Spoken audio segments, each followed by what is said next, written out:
Arthritis एक ऐसी बीमारी है जो अक्सर बढ़ती उम्र में लोगों को अपना शिकार बनाती है। ये जोड़ों में दर्द और स्टिफनेस का कारण बनती है। ये समस्या तेजी से लोगों को अपना शिकार बनाने लगी है।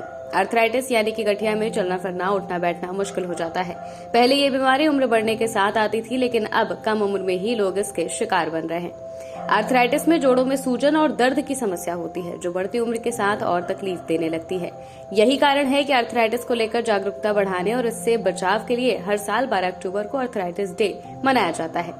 आइए एक्सपर्ट से जानते हैं आखिर आर्थराइटिस कितनी खतरनाक है, इसके लक्षण क्या है और इससे बचने के लिए क्या करना चाहिए। आरोग्य इंडिया प्लेटफॉर्म से जुड़े हैं डॉक्टर नीरज रंजन श्रीवास्तव, जो Sai advance knee and shoulder clinic के माध्यम से मरीजों को उनकी तकलीफों से निजात दिला रहे हैं। उन्हीं से आर्थराइटिस के बारे में सब कुछ जानते हैं।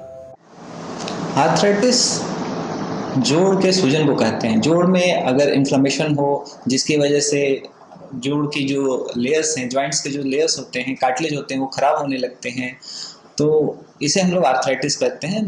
लोकल लैंग्वेज में गठिया भी कहते हैं। और जो सिम्टम्स होते हैं पेशेंट को, जोड़ों में दर्द आना, सूजन रहना और अर्ली मॉर्निंग स्टिफनेस, जो कि इसका क्लासिकल साइन है। इवन ठंडी के मौसम में दिक्कत ज़्यादा होना, जोड़ों में अकड़न रहना, तो ये सब इसके क्लासिकल लक्षण हैं। हाँ, गठिया वैसे तो कई टाइप्स के होते हैं, लेकिन अगर इनको ब्रॉडली हम लोग देखें तो एक इन्फ्लेमेटरी आर्थराइटिस होती है, दूसरी डिजेनरेटिव होती है और तीसरी पोस्ट ट्रॉमेटिक होती है। ब्रॉड कैटेगरीज अगर हम लोग क्लास करें तो इस 3 कैटेगरी में हम लोग मैक्सिमम गठिया को क्लासीफाई कर सकते हैं। हाँ, जो इन्फ्लेमेटरी आर्थराइटिस होती है उसमें हमारा इम्यून सिस्टम ही हमारे जॉइंट्स के जो टिश्यूज होते हैं उसको फॉरेन बॉडी समझ करके उसके अगेंस्ट रिएक्शन क्रिएट करता है, जिसकी वजह से हमारी इम्यून सिस्टम हमारे अगेंस्ट काम करती है और एज ए रिजल्ट जोड़ों में सूजन आती है। टिश्यूज धीरे धीरे, जो जॉइंट के टिश्यूज होते हैं वो इरोड होते जाते हैं और आर्थ्रोपैथी, टेंडनोपैथी, ये सारी चीज़ें शुरू होती हैं, जिसकी वजह से दिक्कतें काफ़ी ज़्यादा आती हैं। और ये गठिया क्लासिकली यंग एज में होता है, 20 से 30 की उम्र में, स्पेशली फीमेल्स में ज़्यादा कॉमन है। दूसरा जो होता है वो डिजेनरेटिव होता है। डिजेनरेटिव क्या है कि उम्र के साथ जैसे डिजेनरेशन होता है बॉडी में, तो बाल झड़ते हैं, दांत कमज़ोर होते हैं, उसी तरह से जोड़ भी धीरे धीरे घिसते जाते हैं और कमज़ोर होते जाते हैं। तो उस उम्र के साथ जो गठिया होता है उसे हम लोग ऑस्टियोआर्थराइटिस, डिजेनरेटिव आर्थराइटिस या ऑस्टियोआर्थराइटिस कहते हैं।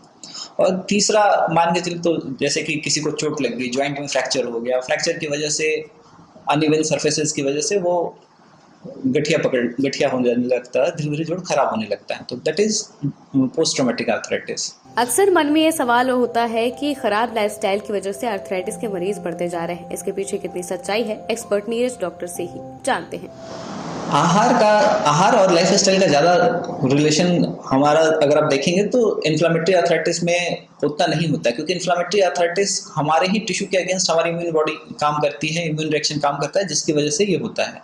तो इसमें आहार का उतना रोल नहीं है। हाँ, ये जरूर है कि अगर हमारा वजन ज़्यादा होगा तो जोड़ों पे दबाव ज़्यादा आएगी, हमें ज़्यादा स्ट्रगल करना पड़ेगा, जो जॉइंट्स पे लोडिंग बहुत ज़्यादा होती है, स्पेशली घुटनों में और नीचे पैरों में, तो वो जोड़ जल्दी खराब होते हैं।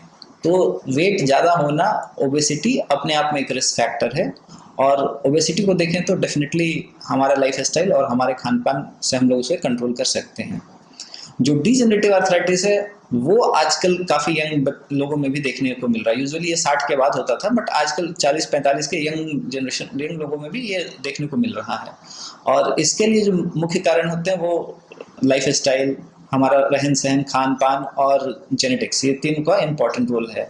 जहाँ की अगर जनरेशन में फादर या ग्रैंड पेरेंट्स को आर्थराइटिस हो तो इस जो यंगर जनरेशन है उनमें जल्दी शुरू हो जाती है आर्थराइटिस। सेकंड थिंग कि अगर सेडेंट्री लाइफ स्टाइल है तो ज़्यादा चांसेस होते हैं कि जॉइंट्स में दिक्कतें जल्दी आती हैं उन लोगों को। आर्थराइटिस से जूझ रहे मरीज को फिजियोथेरेपी कराने से क्या फायदा मिलता है, इसके बारे में भी जानिए। फिजियोथेरेपी एक्चुअली एक्टिविटी ही है एक तरह से, जहाँ कि हम लोग जॉइंट्स को मोबिलाइज करने को बताते हैं कि जॉइंट्स को जितना ज़्यादा आप मोबिलाइज करेंगे, जॉइंट्स में जो सेल्स होते हैं वो स्टिमुलेट होते हैं तभी जबकि जॉइंट्स मूव करते हैं। मूव करने से, जब जॉइंट्स ज़्यादा मूव करेंगे तो ज़्यादा से ज़्यादा फ्लूइड बनती है जॉइंट्स के अंदर, और उससे लुब्रिकेशन अच्छा बना होता है, और लुब्रिकेशन अच्छा रहेगा तो जोड़ अच्छे चलते हैं।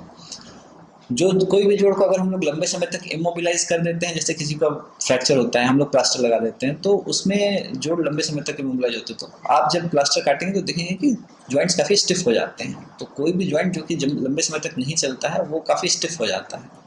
तो इसलिए मोबिलिटी का इम्पॉर्टेंट रोल है। तो एक्सरसाइजेस को हम लोग हमेशा प्रमोट करते हैं। Exercise in the form of physiotherapy. Physiotherapy definitely, physiotherapy से क्या होता है, हम लोग सराउंडिंग जो मसल्स होते हैं जॉइंट्स के, उसको भी स्ट्रेंथनिंग कराते हैं। स्ट्रेंथनिंग से ये होता है कि जो लोड जॉइंट्स पे आता है वो मसल्स के द्वारा शेयर किया जाता है उस लोड को। तो मसल्स एक्टिव होते हैं when they are in healthy conditions. तो जब भी हम लोड लेंगे तो साथ साथ मसल्स भी उसका लोड शेयर करते हैं बॉडी का। एज ए रिजल्ट जॉइंट्स पे लोड कम पड़ता है। आर्थराइटिस से बचने के लिए या फिर इसके दर्द को कम से कम सहने के लिए क्या कुछ करना चाहिए, इसके बारे में भी जानते हैं। आर्थराइटिस, देखिए उम्र के साथ जो आर्थराइटिस होती है वो, जैसे आप बाल के झड़ने को नहीं, बाल के सफ़ेद होने को नहीं रोक सकते हैं, वैसे उम्र के साथ आर्थराइटिस हर किसी को कुछ ना कुछ डिग्री की होती है। ये है कि आपकी लाइफ स्टाइल, आपके जीवन शैली ना अफेक्ट हो, आपकी कार्य करने की क्षमता ना अफेक्ट हो इस आर्थराइटिस की वजह से।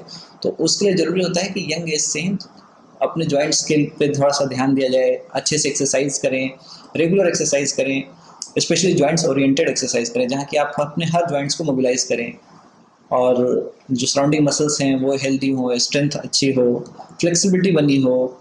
तो अगर हम स्ट्रेचिंग, स्ट्रेंथनिंग एंड फ्लेक्सिबिलिटी तीनों पे फोकस करेंगे तो डेफिनेटली लॉन्ग रन में जा करके हमें कोई दिक्कत नहीं आती उतनी, स्पेशली तब जबकि वेट हमारा अंडर कंट्रोल रहता है। तो